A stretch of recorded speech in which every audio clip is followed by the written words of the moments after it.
नमस्कार, मी विलास बडे. न्यूज 18 लोकमतच्या या बुलेटिनमध्ये आपल्या सगळ्यांचं स्वागत. विधान परिषदेतल्या उमेदवारी अर्ज मागे घेण्याची मुदत काही वेळात संपणार आहे. मात्र नाशिक पदवीधर मतदारसंघात अजून चित्र स्पष्ट झालेलं नाहीये.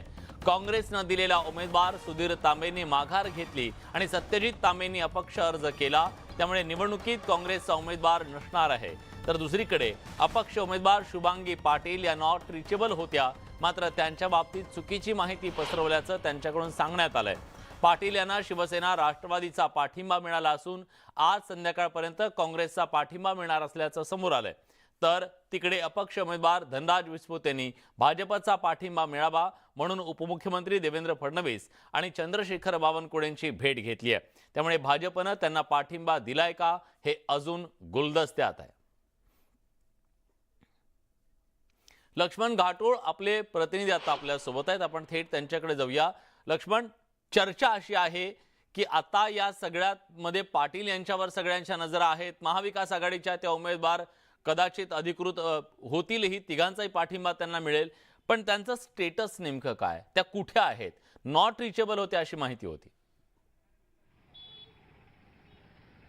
खरं तर शुभांगी पाटील आज सकाळपासून नॉट रिचेबल आहे आणि त्यामुळेच या सगळ्या प्रकरणाचं अर्थात या निवडणुकीची जी ओढताना आहे ती आपल्याला वाढताना पाहायला मिळते. अधिक रंगत जी आहे ती या निवडणुकीच्या सगळ्या प्रक्रियेमध्ये येताना पाहायला मिळते. खरं तर शुभांगी पाटील ह्या माघार घेतील अशा प्रकारची चर्चा होती. मात्र त्यांचे जे पदाधिकारी आहेत त्यांनी समोर येऊन सांगितलेलं आहे की शुभांगी पाटील कुठल्याही परिस्थितीत माघार घेणार नाही आणि अद्यापपर्यंत त्यांची माघार झालेली आहे. नाशिक पदवीधर निवडणुकीमध्ये आतापर्यंत 6 माघारी झालेला आहे आणि पुढचा 1-2 मिनिटं जो आहे तो केवळ या माघारीसाठीचा शिल्लक असणार आहे. त्यामुळे आता सत्यजित तांबे हे या निवडणुकीमध्ये उमेदवार असणार आहे, शुभांगी पाटील उमेदवार असणार आहे आणि इतर 16 ते 17 उमेदवार या निवडणुकीच्या रिंगणामध्ये असणार आहे. मात्र या सगळ्यामध्ये शुभांगी पाटीलांचं जे आपण बघितलं तर त्यांना शिवसेना अर्थात महाविकास आघाडीचा पाठिंबा मिळावा यासाठी त्यांनी उद्धव ठाकरे अर्थात मातोश्रीची भेट घेतली होती आणि त्यामुळे त्यांची उमेदवारी जी आहे ती खऱ्या अर्थानं चर्चेत आली होती. मुळात त्या भारतीय जनता पार्टीच्या जुन्या पदाधिकारी सहकारी होत्या. सुरुवातीला त्या भाजपकडे गेला, त्यांनी त्यांच्याकडे उमेदवारी मागितली. मात्र भाजपने त्यांना उमेदवारी देण्यास नकार दिला आणि त्यानंतर त्यांनी मातोश्रीचे दरवाजे ठोठावले आणि मातोश्रीकडनं उमेदवारी मागितली. मात्र मातोश्रीने देखील त्यांच्या उमेदवारीबाबत कुठल्याही प्रकारची थेट घोषणा न करता वेट अँड वॉच अशा पद्धतीची भूमिका जी आहे ती ठेवली. काँग्रेसची भूमिका स्पष्ट झाल्यानंतर, सत्यजित तांबेंच्या वरतीची भूमिका स्पष्ट झाल्यानंतर शिवसेना अर्थात महाविकास आघाडी समोर येऊन शुभांगी पाटील यांना पाठिंबा देऊ शकते आणि सरळ सत्यजित तांबे यांचा रस्ता जो आहे तो भाजपकडनं मोकळा करून देण्यात आलेला आहे. याचं कारण आहे भारतीय जनता पार्टीचे जे 2 मूळ दावेदार होते ज्यामध्ये धनंजय जाधव आणि धनराज विस्पुते हे भाजपचे 2 जुने पदाधिकारी होते आणि त्यांच्याकडनं भाजपचा पाठिंबा मिळेल अशा प्रकारचा दावा केला जात होता. मात्र या दोन्ही उमेदवारांनी माघार घेतलेली आहे आणि त्यांच्या माघारीसाठी कोणी प्रयत्न केले हे सांगण्याची गरज नाही. याचं कारण असं आहे गिरीश महाजन कालपासून या ठिकाणी तळ ठोकून होते आणि गिरीश महाजनांनीच या 2 माघारी ज्या आहेत त्या यशस्वीपणे करून घेतलेल्या आहे. ज्यामध्ये धनराज विस्पुते हे एक प्रबळ दावेदार होते आणि धनंजय जाधव हे दुसरे प्रबळ दावेदार होते भाजपचे. या दोघांचीही माघार झालेली आहे. त्यामुळे भाजपचा एकही उमेदवार रिंगणात नाहीये. त्यामुळे भाजप थेट या ठिकाणी सत्यजित तांबे यांना पाठिंबा देऊ शकते कारण भाजपनं सत्यजित तांबे यांचा संपूर्ण रस्ता जो आहे तो या निवडणुकीच्या दरम्यान मोकळा करून दिला. संभाव्य उमेदवार असू शकले असते त्यांनी. नागपुरात जाऊयात. धन्यवाद तुम्ही सगळ्या सविस्तर माहितीबद्दल. नागपुरात नाकाडेंनी आपला अर्ज मागे घेतलेला आहे. नागपुरात ठाकरेंनी आता काँग्रेससाठी ही जागा सोडलेली आहे. पक्षश्रेष्ठींच्या आदेशानुसार अर्ज मागे घेतल्याचं गंगाधर नाकाडेंनी सांगितलंय. खरं तर नागपूरमध्ये आघाडीत बिघाडी झाली असं म्हटलं जात होतं कारण एका बाजूला ती जागा काँग्रेसला सोडलेली आहे हे स्पष्ट झालेलं असताना सुद्धा ठाकरे गटाच्या गंगाधर नाकाडेंनी तिथे उमेदवारी अर्ज दाखल केलेला होता. त्यामुळे महाविकास आघाडीमध्ये त्यामुळे ठिणगी पडली, वादाची ठिणगी पडली अशी चर्चा जोरदारपणे सुरू होती. त्याच दरम्यान आता गंगाधर नाकाडेंनी आपली उमेदवारी ही मागे घेतलेली आहे. पक्षश्रेष्ठींनी आपल्याला तसे आदेश दिले आणि त्यानंतर आपण हा निर्णय घेतल्याचं गंगाधर नाकाडे यांनी सांगितलेलं आहे. त्यामुळे नागपुरामध्ये आता ठाकरेंच्या पक्षानं काँग्रेसला हात देण्याचा निर्णय घेतलेला आहे आणि तिथं आघाडीत जी बिघाडी झाली असं वाटत होतं तिथं मात्र आता ही आघाडी सुरळीत झालेली आहे आणि एक प्रकारे नाकाडेंच्या या माघारीच्या नंतर काँग्रेससाठी मात्र हा दिलासा देणारा एक निर्णय ठरू शकतो कारण महाविकास आघाडीची मतं फुटण्याची भीती होती नाकाडेंच्या त्या अर्जाच्या नंतर, त्यांच्या उमेदवारीच्या नंतर, पण अखेर गंगाधर नाकाडे यांनी आपला उमेदवारी अर्ज हा मागे घेतलाय. उदय तिमांडे आपले प्रतिनिधी आता आपल्या सोबत नागपूरहून जोडले गेलेले आहेत. उदय, आघाडीतली बिघाडी टळली असं म्हणायचं? नक्कीच सध्या तरी असंच म्हणावं लागेल की आघाडीतली बिघाडी टळलेली आहे, कारण ज्या पद्धतीने ही जागा जी आहे ती काँग्रेसनी सेनेसाठी सोडण्याचा निर्णय घेतला होता. त्यानंतर काँग्रेसमधले जे आहे ते मतभेद चव्हाट्यावर आले होते. मात्र अखेर जे सेनेचे उमेदवार आहे गंगाधर नाकाडे यांनी जे आहे ते आता आपली उमेदवारी परत घेतलेली आहे. मला सांगा, आता महाविकास आघाडीमध्ये जे एक संकट आलं होतं किंवा जी एक बिघाडी झाली होती ती दुरुस्त झाली असं म्हणावं लागेल का, तुम्ही ज्यावेळी उमेदवारी अर्ज तुमचा परत घेतला? निश्चितच काय, पक्ष हा सर्वात महत्त्वाचा असतो आणि पक्षासाठी जो पण निर्णय घेतो ते काहीतरी विचारपूर्वक किंवा योग्य असेल तोच निर्णय घेत असते. मला महाआघाडीची तिकीट देण्यात आली होती आणि निश्चितच माझा उद्धव साहेबांनी इतका मोठा विश्वास ठेवला, त्याच्याबद्दल मी प्रथम त्यांचा खूप खूप धन्यवाद करतो. आणि आम्ही मागील 5 वर्षापासून शिक्षक सेनेचे कार्य म्हणजे तालुका प्लेस, छोट्या छोट्या ग्रामीण भागामध्ये, छोट्या छोट्या डिस्ट्रिक्टमध्ये आम्ही पसरवलेलं होतं. आम्ही प्रत्येक तालुक्यामध्ये, प्रत्येक डिस्ट्रिक्टमध्ये आम्ही शिक्षकांचे मार्गदर्शन करत होतो. शिक्षकांच्या अडीअडचणी तयारी केली, 5 वर्ष करत होते. तुमच्यावर उद्धव साहेबांनी विश्वास ठेवला नाही, मग आता असं काय घडलं की तो विश्वास कुठेतरी तुमच्या तोडावा लागला त्यांना? नाही, प्रॉब्लेम कसा आहे की त्यांच्या वरिष्ठ स्तरावर काहीतरी चर्चा झाली असेल आणि सर्वात महत्त्वाचे पक्ष असते. पक्ष जो निर्णय घेईन तो आम्हाला मान्य असते. त्याच्यात प्रत्येक व्यक्तीने पक्षासाठी समर्पित व्हायला पाहिजे. पक्ष जो पण निर्णय देईन त्यासाठी काम करायला पाहिजे. तुम्ही कोणासाठी काम करणार? तुम्ही उमेदवार जेही सांगेल त्यांच्यासाठी काम करू. नक्कीच पक्ष जे सांगेल त्यांच्यासाठी काम करू. पक्षाचा निर्णय जो आहे तो सर्वमान्य आहे. गेली 5 वर्ष जी आहेत ती या सगळ्या निवडणुकीची तयारी करत होते. मात्र पक्षाने शेवटच्या क्षणी आदेश दिला आणि तो आदेश जो आहे तो गंगाधर नाकाडे यांनी मान्य करत जे आहे ते आपला उमेदवारी अर्ज जो आहे तो मागे घेतलेला आहे. धन्यवाद तुम्ही दिलेल्या सगळ्या सविस्तर माहितीबद्दल.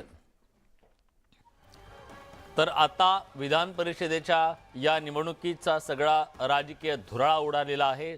शेवटचा दिवस आहे, शेवटचे काही मिनिटं आहेत, तास आहेत, जिथं आपण विधान परिषदेच्या या निवडणुकीतून माघार घेण्यासाठी किंवा उमेदवारी अर्ज माघार घेण्यासाठीची ही मुदत आज संपणार आहे. आणि त्या पार्श्वभूमीवर काटशहाचं सगळं राजकारण सुरू झालेलं आहे. आणि या सगळ्यामध्ये उमेदवारांना माघार लावणं, बंडखोरी टाळणं आणि प्रतिस्पर्धी उमेदवाराला सुद्धा माघार घेण्यासाठी उद्युक्त करणं, असे सगळे डावपेच आखले जात आहेत. आणि या निवडणुकीमध्ये एक आमदार निवडून आणणं, महाविकास आघाडी असो किंवा भाजप आणि बाळासाहेबांची शिवसेना पक्ष, या दोघांसाठी सुद्धा अतिशय महत्त्वाचं आहे. कारण थेट विधान परिषदेतल्या संख्याबळावरती याचा परिणाम होणार आहे. आणि आता भाजपला कुठल्याही परिस्थितीमध्ये विधान परिषदेमध्ये आपलं बहुमत हवं आहे.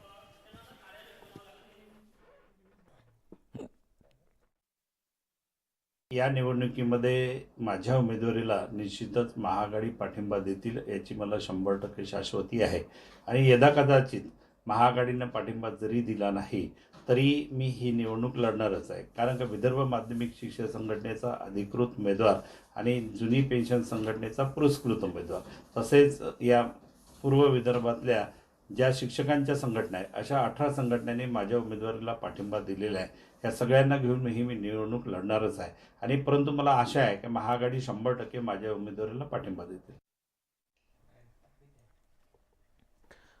तर एक महत्त्वाची बातमी औरंगाबाद शिक्षक मतदारसंघातून येते. उमेदवारी अर्ज मागे घेण्याच्या शेवटच्या दिवशी बंडखोर उमेदवार हे आता नॉट रिचेबल झालेत. बंडखोर उमेदवार प्रदीप साळुंखे हे नॉट रिचेबल झालेले आहेत. उलट पक्षाच्या अधिकृत उमेदवारालाच अर्ज मागे घेण्याचं त्यांनी आवाहन केलेलं आहे. प्रदीप साळुंखे यांनी फेसबुकवरून विक्रम काळे यांना उमेदवारी अर्ज मागे घेण्याचं आवाहन केलंय.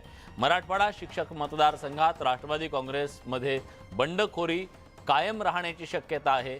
कारण विक्रम काळेंना साळुंखे यांनी आव्हान दिलेलं आहे. बंडखोर उमेदवार हे आता नॉट रिचेबल झालेले आहेत. आणि विधान परिषदेच्या या निवडणुकीमध्ये प्रदीप साळुंखे यांनी आपला उमेदवारी अर्ज दाखल केला आणि त्यामुळे राष्ट्रवादी काँग्रेसच्या अडचणी निश्चितपणे वाढलेल्या होत्या. राष्ट्रवादी काँग्रेसकडून विक्रम काळे यांच्या विरोधात सोळंके यांनी जे उमेदवारी अर्ज दाखल केला त्या उमेदवारी अर्जावर त्यांनी माघार घ्यावी अशी मनधरणी त्यांची केली जात होती. पण त्याआधीच आता ते नॉट रिचेबल झालेले आहेत आणि नॉट रिचेबल झालेले प्रदीप साळुंके हेच आता विक्रम काळेंना आपल्याला पाठिंबा द्यावा असं आवाहन करतात. विक्रम काळे गेली अनेक वर्ष हे राष्ट्रवादी काँग्रेसचे आमदार म्हणून काम करतात. दरम्यान कोणत्याही परिस्थितीत शुभांगी पाटील निवडणुकीतून माघार घेणार नाहीत असं स्पष्ट करण्यात आलेलं आहे. शुभांगी पाटील यांचे सूचक प्राध्यापक जसपाल सिसोदिया यांनी हे स्पष्ट केलंय. नाशिक पदवीधर विधान परिषद निवडणुकीच्या शुभांगी पाटील या उमेदवार आहेत आणि शुभांगी पाटील यांच्याविषयी चुकीची माहिती पसरवली जात असून त्यावर कोणी विश्वास ठेवू नये असंही त्यांनी म्हटलेलं आहे. पाटील यांना शिवसेना राष्ट्रवादीचा पाठिंबा मिळालाय. संध्याकाळपर्यंत काँग्रेसचा पाठिंबा मिळण्याची आशा आहे आणि त्यामुळे ही निवडणूक अतिशय चुरशीची होऊ शकते जर महाविकास आघाडीच्या उमेदवार म्हणून शुभांगी पाटील या मैदानात राहिल्या तर सत्यजित तांबे यांच्या विरोधात त्या एक सक्षम उमेदवार बनू शकतात. नाशिक पदवीधर मतदारसंघ निवडणुकीत पुन्हा एक नवा ट्विस्ट आलाय. शुभांगी पाटील यांना पाठिंबा देण्यावरून शिवसेना ठाकरे गटात 2 मतप्रवाह असल्याचं समोर आलंय. शुभांगी पाटील यांना पाठिंबा देण्याऐवजी सुभाष जंगले यांना पाठिंबा द्यावा. ठाकरे गटाचे माजी मंत्री बबनराव घोलप यांनी तशी मागणी केली आहे. सुभाष जंगले नगर जिल्ह्यातून येतात. नगर जिल्ह्यात सर्वाधिक मतदार आहेत. 1 लाख मतदारांची नोंदणी त्यांनी केल्याचं शुभांगी पाटील खोटं बोलतायत. सुभाष जंगले यांना पाठिंबा देण्यासाठी मी उद्धव ठाकरे यांच्यासह वरिष्ठ नेत्यांशी बोललोय. जंगले यांनी देखील मला महाविकास आघाडीचा पाठिंबा मिळेल म्हणून दावा केलाय. त्यामुळे आता प्रत्येक जण दावे प्रतिदावे करतायत. लक्ष्मण घाटोळ आपले प्रतिनिधी आता आपल्यासोबत आहेत. लक्ष्मण, जर ठाकरे गटात हे मतभेद असतील तर कदाचित महाविकास आघाडी एकजुटीनं शुभांगी पाटील यांच्या पाठीशी उभं राहण्याचा जे प्रयत्न करते त्या एकीला फटका बसू शकतो. अगदी खरं आहे की जर या निवडणुकीचा जर विचार केला शुभांगी पाटील यांना उमेदवारी द्यावी अशा प्रकारची मागणी जी आहे ती शुभांगी पाटील यांनी मातोश्रीवरती जाऊन केली होती. शिवसेनेच्याच काही शिष्टमंडळातल्या पदाधिकाऱ्यांनी शुभांगी पाटील यांना मातोश्रीवरती नेलं होतं नाशिकमधल्या. मात्र याच नाशिकमधल्या एका ज्येष्ठ नेत्यांनी अर्थात बबनराव घोलपांनी शुभांगी पाटील यांच्या पाठिंब्याला विरोध केलेला आहे. त्यांनी सरळ जंगले यांना पाठिंबा देण्याची मागणी केलेली आहे. जंगले या ठिकाणी नगर जिल्ह्यामधून येतात आणि नगर जिल्ह्यामध्ये सर्वाधिक मतदार आहे आणि त्यामुळे त्यांचा जो दावा आहे तो शुभांगी पाटलांपेक्षा अधिक ताकदीचा आहे अशा प्रकारची माहिती बबन घोलपांनी दिलेली आहे. आणि बबन घोलपांनी एक प्रकारे शुभांगी पाटील यांच्या पाठिंब्याला प्रत्यक्षपणे विरोधच केलेला आहे आणि त्यामुळे आता 2 मतप्रवाह जे आहेत ते शिवसेनेमध्ये समोर आलेले आहे. त्यामुळे आता महाविकास आघाडीसमोर प्रश्न निर्माण होणार आहे की पाठिंबा नेमका कुणाला द्यायचा.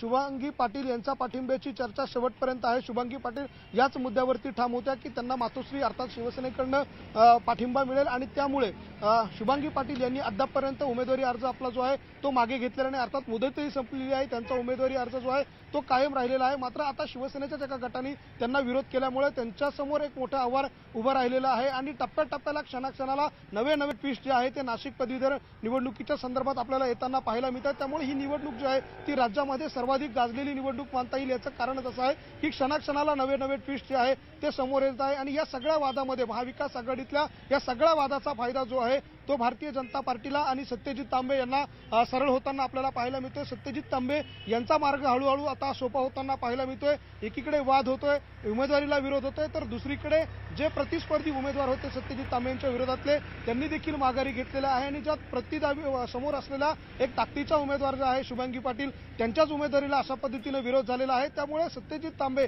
यांच्या गटामध्ये एक समाधानाचं असं प्रकारचं वातावरण आहे. राजकीय डावपेच जे आहे ते आखले जात आहे. गिरीश महाजन आपल्याला माहिती आहे कालपासून तळ ठोकून आहे आणि हे सगळे डावपेच जे आहे ते भारतीय जनता पार्टीकडनं खेळले जात आहे. असा सरळ अर्थ जो आहे तो या सगळ्याच्या निवडणुकीच्या दरम्यान आपल्याला पाहायला मिळतोय. कारण ज्या माघारी आपल्याला होणं अपेक्षित नव्हतं त्या धनंजय जाधवांची माघार झाली, धनराज विस्पुतेंची माघार झाली आणि आता अशा पद्धतीनं शुभांगी पाटलांच्या उमेदवारीला आणि पाठिंब्याला खो घातला जातोय. त्यामुळे या निवडणुकीमध्ये पुढच्या काळामध्ये अधिक ट्विस्ट जे आहे ते समोर येतील. मात्र या सगळ्या ट्विस्टमुळे सत्यजित तांबेंचा रस्ता आता सोपा होताना आपल्याला पाहायला मिळतोय. धन्यवाद लक्ष्मण, तुम्ही दिलेल्या सगळ्या सविस्तर माहितीबद्दल. तिकडे डॉक्टर सुधीर तांबे यांनी पक्षविरोधी कारवाई केल्यानं त्यांचं निलंबन करण्यात आलंय. तसं पत्र पक्षाकडून काढण्यात आलंय असं नाना पटोले म्हणाले. त्यामुळे पक्षाकडून उमेदवारी मिळाल्यानंतर सुद्धा उमेदवारी अर्ज दाखल न करणाऱ्या डॉक्टर सुधीर तांबे, जे की 3 टर्म काँग्रेसचे आमदार राहिलेले आहेत आणि सुधीर तांबे यांच्यावरती अखेर कारवाई करण्यात आलेली आहे, त्यांचं निलंबन करण्यात आलेलं आहे. काँग्रेसने अतिशय आक्रमक भूमिका घेतलेली आहे. कारण सुधीर तांबे यांना काँग्रेसने उमेदवारी दिल्यानंतर त्यांनी आपला उमेदवारी अर्ज दाखल केला नाही, उलट आपल्या मुलाला बंडखोरी करून त्याचा अपेक्षा उमेदवारी अर्ज त्यांनी दाखल केला. त्यामुळे त्यांच्यावरती आता ही कारवाई करण्यात आली आहे.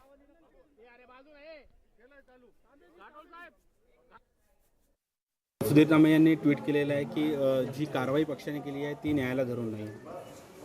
कोणी काय मत मांडावं तो त्यांचा प्रश्न आहे. हायकमांडने ही कारवाई केलेली आहे.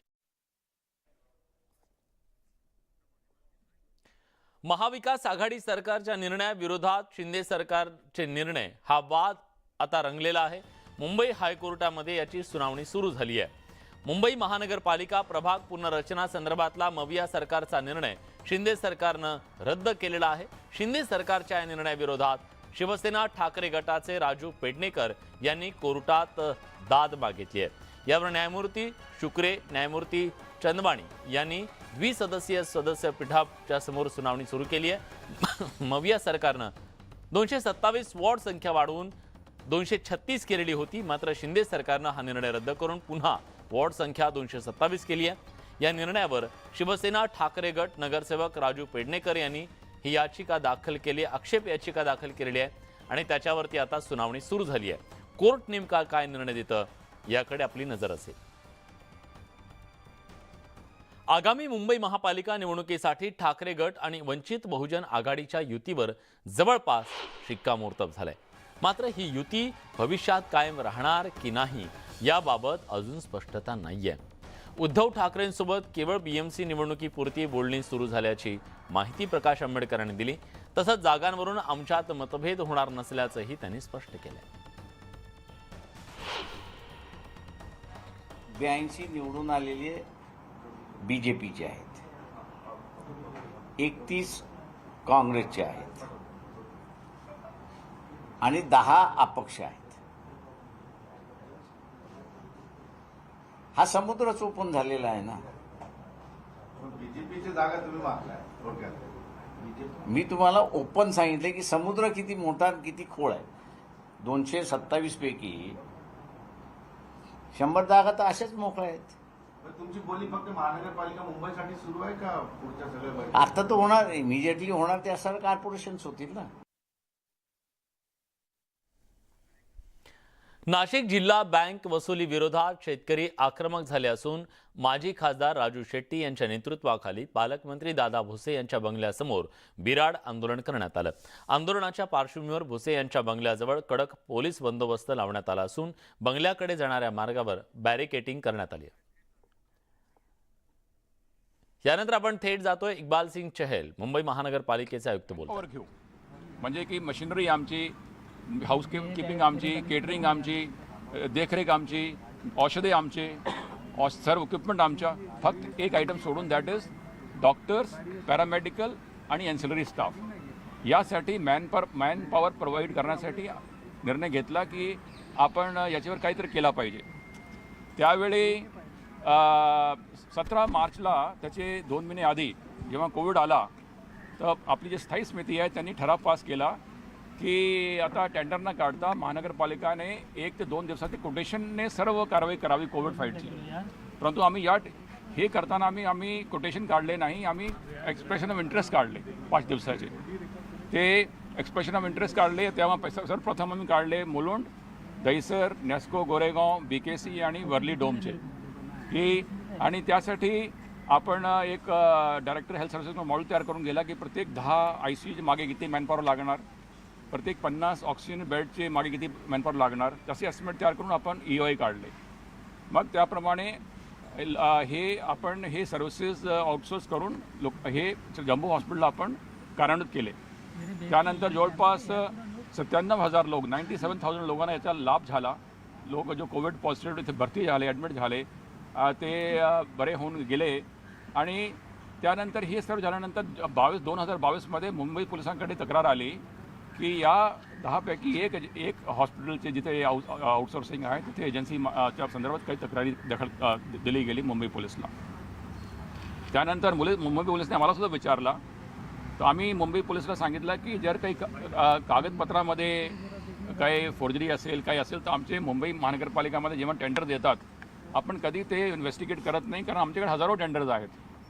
Unless it is complaint we never take cognizance, we believe it to be true. तर यामध्ये आम्ही सांगितलं आमच्याकडे काही फॉरेन्सिक डिपार्टमेंटसारखा BMCमध्ये काही डिपार्टमेंट नाही, म्हणून आम्ही ऑगस्ट 22मध्ये आम्ही मुंबई पोलीसच्या जो हे आझाद मैदान पोलीस स्टेशन आहे त्यांच्याकडे आम्हीच पत्र पाठवला की तुम्ही हे जो ऑथेंटिकेशन ऑफ डेटा डॉक्युमेंट आहे, हे सत्यता आहे जो डॉक्युमेंट्सची ते पर्टिक्युलर एक एजन्सीची, त्या संदर्भात तुम्ही तुमचे जो फॉरेन्सिक डिपार्टमेंट असो काय असो त्याच्या मार्फत तुम्ही याची शहानिशा करून घ्यावी आणि काही असेल तर तुम्ही पुढील योग्य ते कारवाई करावी. त्यानंतर आमच्या पत्रावर झाला आणि शेवटी 4 जानेवारी 2023ला आम्ही त्यांना सर्व माहिती त्यांच्याकडे वर्क केली आणि ते जो माहिती आम्ही दिली त्या एजन्सी संदर्भात त्याच जो इश्यूजच्या मला समन प्राप्त झाला. BMC ॲडमिनिस्ट्रेटर आणि आयुक्त म्हणून जे काही BMCकडून त्यांनी माहिती मागितली त्याच विषयाची, आणि ॲज अ गव्हर्मेंट सर्वंट एक शासकीय अधिकारी म्हणून आणि एक BMCचा प्रमुख म्हणून हे माझी कर्तव्य आहे, हे माझी ड्युटी आहे की जे काही इन्फॉर्मेशन प्रवर्तन निर्देशालयाने EDने मला विचारलेली आहे ते देणं माझी ड्युटी आहे, बंधनकारक आहे. आणि त्याप्रमाणे आज हे सर माहिती क्वेश्चनरनुसार त्यांना द्यायला आलो होतो, ते माहिती त्यांच्यामध्ये सुपूर्द केली आहे. आणि त्यांना मी हे सुद्धा विनंती केली आहे EDला की यापुढे सुद्धा त्यांना जर काही ॲडिशनल माहिती लागली तर आम्ही पूर्ण ॲडिशनल माहितीसुद्धा देऊ आणि आम्ही पूर्ण सहकार्य करू. फुल स्टॉप.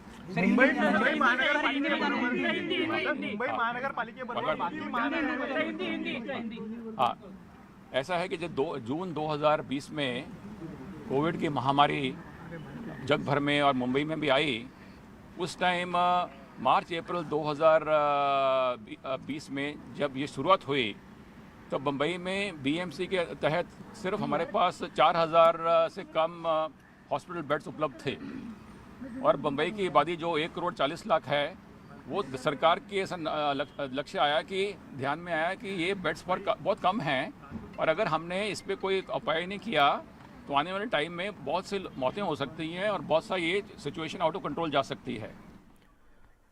तब्बल 4 तास चौकशी झाल्यानंतर मुंबई महानगरपालिकेचे आयुक्त इक्बाल सिंग चहल यांनी माध्यमांना त्या संदर्भातली माहिती दिली.